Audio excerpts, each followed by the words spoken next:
Welcome back to another video. Today we are in the Halloween Cup and we want to go over the Charjabug team paired with the Shadow Scizor and Greninja. So we're going to stay in here and we're just going to be throwing this Discharge. This Charjabug, we're running the Scizor and Discharge. Here we try to catch a move, ends up being the Aqua Tail, so that's a pretty good catch right there. This Quillfish is going to have to think about shielding here. We are able to get to that Hydro Cannon here. Looks like they shielded, and they're going to throw another Aqua Tail. This Aqua Tail would be resisted, so we're just going to let this one go. We are able to survive. We're trying to get to another Hydro Cannon. We do get to another Hydro Cannon, which is nice. This basically forces our opponents to switch out or just let it go down. The Wormadam comes in, though. This Wormadam is going to try to get to a move. We resist all of the moves here, but we want to keep this Shadow Scizor pretty healthy, as we think it's going to be pretty valuable. We think they have 2 counters to that Charjabug. And looks like we made the wrong call, but it actually ended up turning out okay. This Golbat is only able to get to 1 Poison Fang here, and we do have a Discharge ready, so we throw the Discharge. This should take out the Golbat easy, and then we're going to have to get to a Charge move here before they get to throw a move. It ends up being the Iron Head. We are able to survive that one. Here we're just going to throw Iron Head because of the stab move. It is going to be resisted, and that is GG's right there. Maybe the Night Slash would have been enough to take it out right there, but we kind of want to go for the guaranteed big damage, as we were able to survive that charge move. So here we have a Venusaur. Venusaur is kind of tricky. We definitely don't want to switch into the Greninja. We kind of have a Scizor slash Scizor for this Venusaur if we somehow lose the lead. We shield the first one just so that we keep this Charjabug pretty healthy. And then here we're going to probably tank the move. It ends up being another Frenzy Plant, which is beneficial for us. We throw one fast move and then go for this Scizor. We want to get rid of this Venusaur as soon as possible. Looks like they have another Pokemon kind of weak to this Charjabug. That Jellicent in the back here is going to have to consider shielding this Discharge. Not before we have to shield that Surf, though. So we do the extra Volt Switch damage, and we are not able to throw another move. However, we do have a Greninja which hard walls this Jellicent. Oh, nice catch by my opponent right there. They were able to catch a Night Slash by us. So right now, our objective is to just do chip damage towards this Greninja so that possibly we can farm down, but this Greninja is fairly healthy. Ends up being the Hydro Cannon. We have to tank that Hydro Cannon, and unfortunately, we are not going to be able to win this. They had double water in the back, right? So Venusaur double water.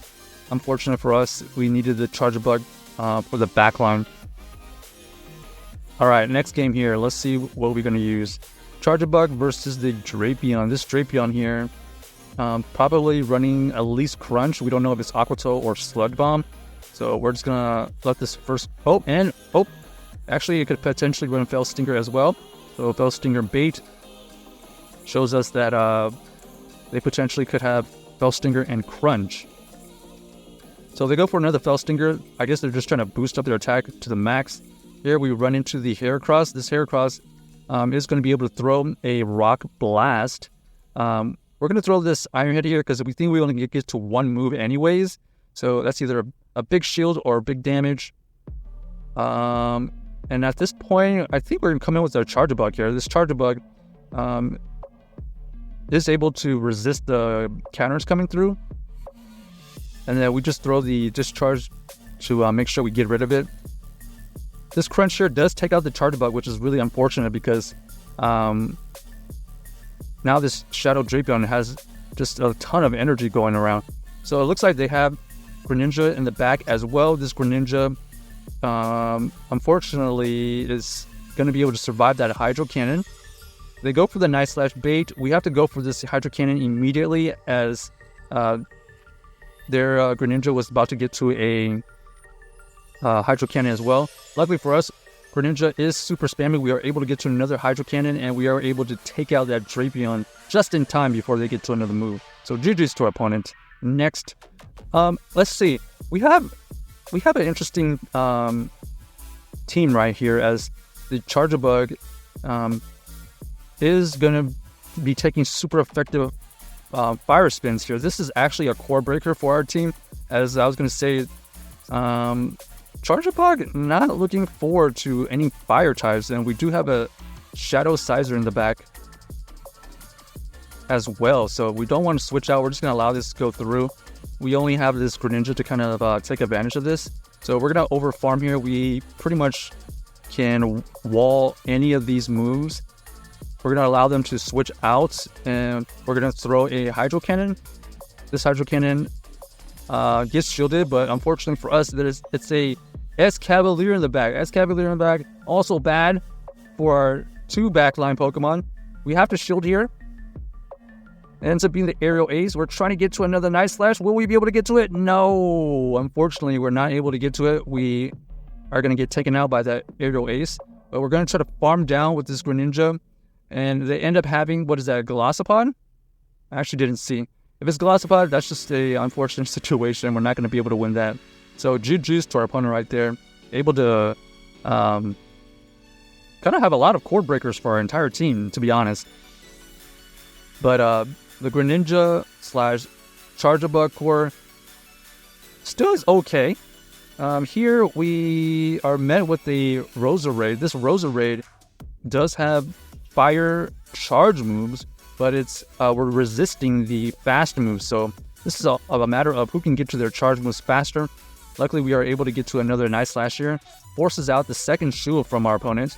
And at this point, we're wondering if this is worth the shield. We decided it's worth the shield because we think we can farm down. And now we have the Shadow Scizor with some good energy. We're going to throw this Night Slasher to do chip damage towards this Golbat. They have to throw a Shadow Ball. Looks like they're trying to farm down. They let us get to another Night Slash, and we are able to take out that Golbat. So GG's to our opponent right there. Check out this team if you haven't already, and let us know if you enjoyed the video.